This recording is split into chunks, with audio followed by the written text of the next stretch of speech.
Hello, my name is Nile Dixon, and this is my Master's of Data Science ethics project.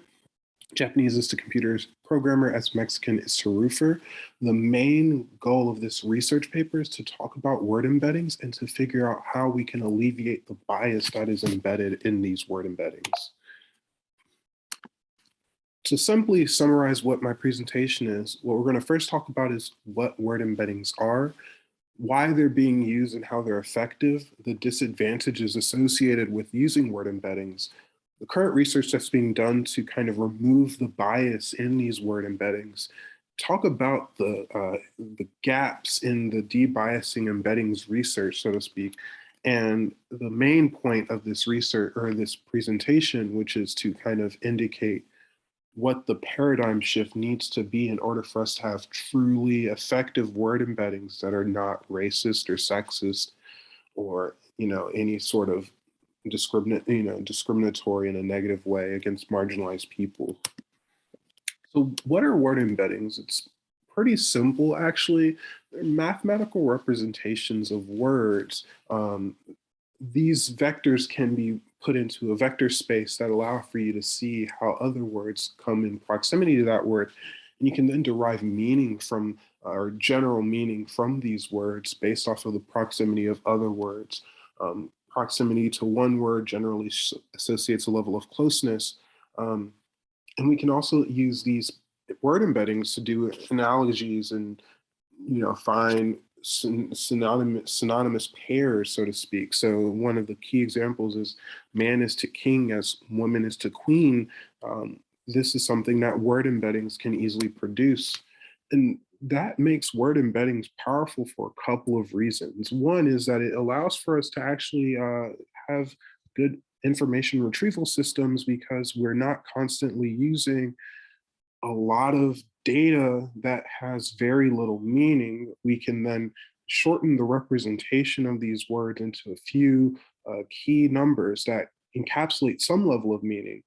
Um, and because of the fact that these are numbers and not necessarily words, that allows for us to use other techniques to then solve what's called the out of vocabulary problem, which is when you introduce a new word to an already pre-existing vocabulary set. Most word embedding or most embedding techniques such as count vectorization or TF-IDF vectorization, they don't allow for you to use words that don't exist, whereas word embedding systems like BERT allow for you to actually include words into the word embed into generate a word embedding for a word without actually having seen that word um, in previous examples.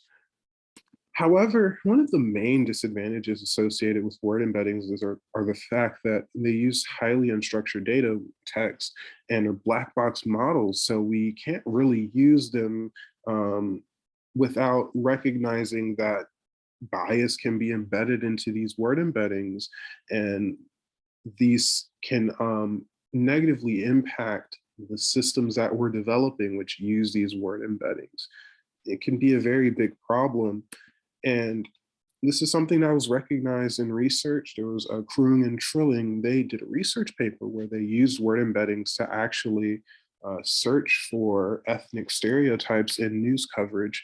And while they were able to use this kind of thing as a tool to recognize ethnic bias, the kind of main takeaway is that um, word embeddings then, they still do carry the ethnic bias. So this becomes a problem when it's used for projects that aren't aware of the negative aspects associated with using word embeddings.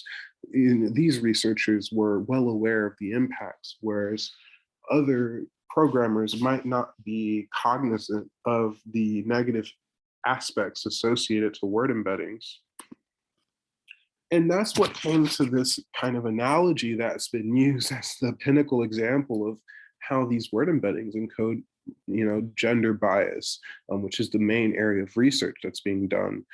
The question that is posed is man is to a woman as a man is to computer programmer as woman is to blank. Normally we would hope that the computer system says computer programmer, because there's nothing about being a man or a woman that makes you a computer programmer. However, when we ask the computer this using word embeddings, it actually comes to the conclusion that man is to computer programmer as woman is to homemaker. That's significantly more dangerous simply because of the fact that if we are saying that men are more closely associated to computer programmer than women, if two women were applying, or two people were applying for a job, a man and a woman, and the person indicates their gender in their resume, and our resume is using word embeddings as a means to rank resumes, then the man will be prioritized higher than the woman just by simply including the word man in their resume compared to women, which is not a good idea. And this is something that, gender bias is definitely associated with career. And this is something that I personally looked into. Scouts, coach, groundskeeper, mechanic, these are careers that are most strongly associated with men. And midwife, nurse, hygienist, and hostess are strong careers that are most associated with women. And, you know, cognitively we understand that, but these word embeddings actually still encode that bias. And that's something that we need to recognize, that when we're using these systems, there are gender bias associated with it. Now, there's a lot of research that's being done to actually try to remove this gender bias from these word embeddings. Bullock-Bassi is one of the main researchers who has created the technique called hard debiasing, which essentially looks for a vector that encapsulates this gender bias. Essentially, we look at word pairs such as man compared to woman and grandfather compared to grandmother. There's a general direction that is similar amongst all these word pairs that would be the gender encapsulating vector. And once we find that, we can then remove that vector from a bunch of different words in order for you to remove the bias on a gender level, which is, it's called hard debiasing because it does this usually to all of the words in a system. It has been effective to show through mathematical representation that the bias is removed. Soft debiasing, something created by Zhao, is a different technique that also does a little bit of analyzing which words and which word pairs have gendered meaning, and then trying to debias based off of that. So it's a little bit more complicated. It doesn't apply this hard. It is a weighted debiasing that allows for more gendered nuance to take place in different word embeddings. So it's a different one that addresses some of the issues that Bullock-Bassi's technique does not address. Another one was done by Manzini. He uses principal component analysis to remove social biases from a bunch of multi-class bias, essentially. This problem is then allows for us to experiment with possibilities as to, if we see a bunch of classes or things that we want to debias within a particular category, can we do that? And he does some work that actually gets us a little bit closer to that problem, or to that solution. However, there are currently a couple of main gaps in the research related to debiasing. The first thing that's unique about the gender bias problem is that it's a binary classification problem. Essentially, that's how people are approaching it. Gender is essentially being binary. It's kind of viewed as a binary. Now, one that's problematic as language is moving towards gender not necessarily being a binary. So we would have to even include like non-binary people, trans people, things of that nature.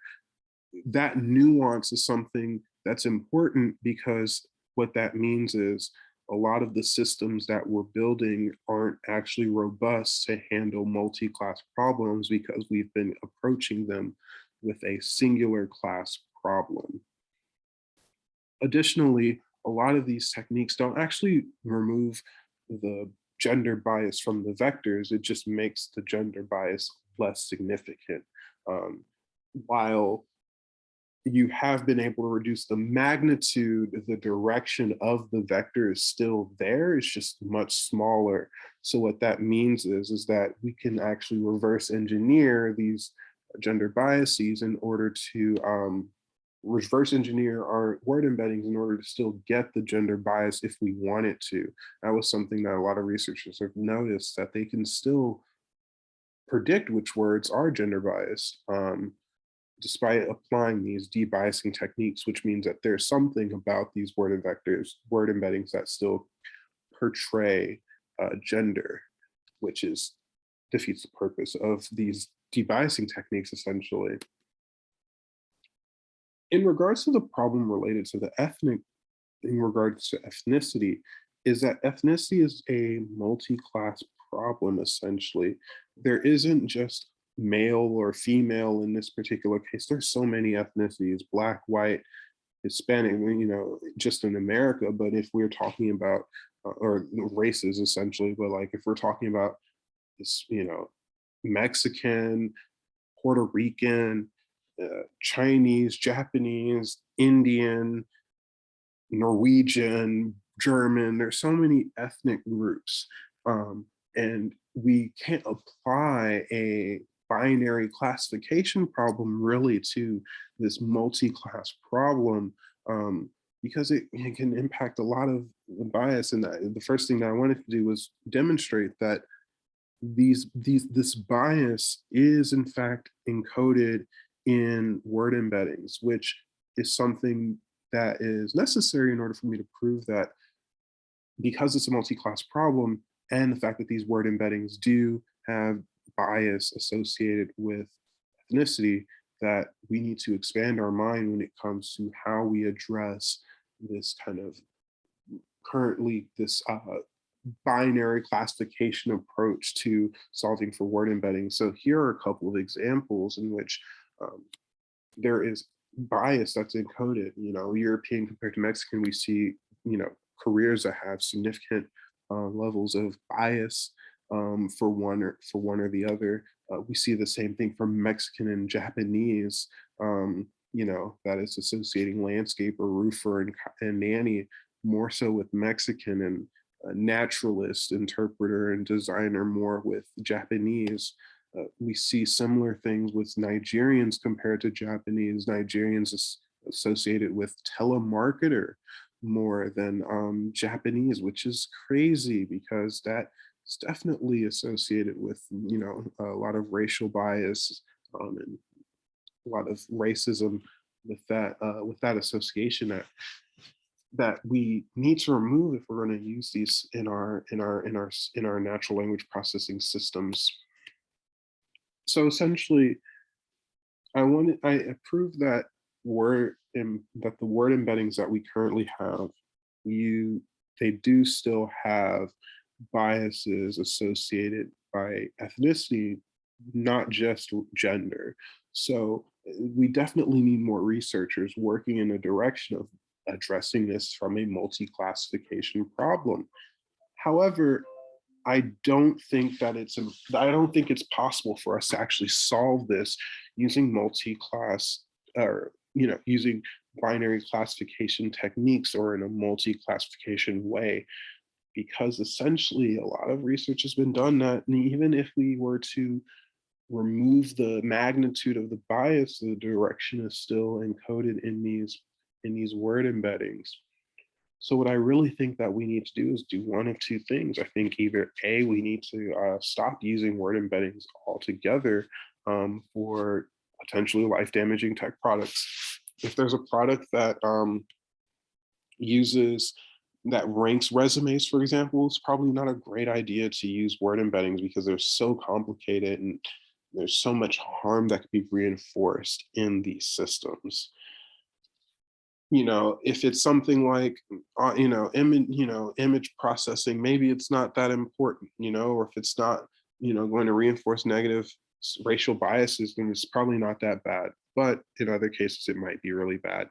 Secondly, we could try to create synthetic data to train our word embeddings. We can go through a thesaurus, um, for each word in the thesaurus, do this word is synonymous with that word, and then train the word embeddings on that. That will create by and word embeddings that aren't based off of internet data from Reddit or Wikipedia, and it gives us much more control over what our word embeddings would represent. Thank you for your time. I think this is a very important issue as we begin to do more and more research in natural language processing. I think there needs to be a come to Jesus moment, if you will, in regards to big data models, untethered. I think we need to spend more time analyzing the data that we're using, because if we start from the text data, we don't have racially biased word embeddings. If we start from, using clean data, we don't have this problem associated with racially biased word embeddings. We can focus on building systems that maximize the potential of word embeddings without being bogged down by whether these word embeddings are racist or not. That is the goal, is just to start with better data, and I think that that is the solution. Either use better data or just get out the way, in a sense. Thank you. Here are some of my sources.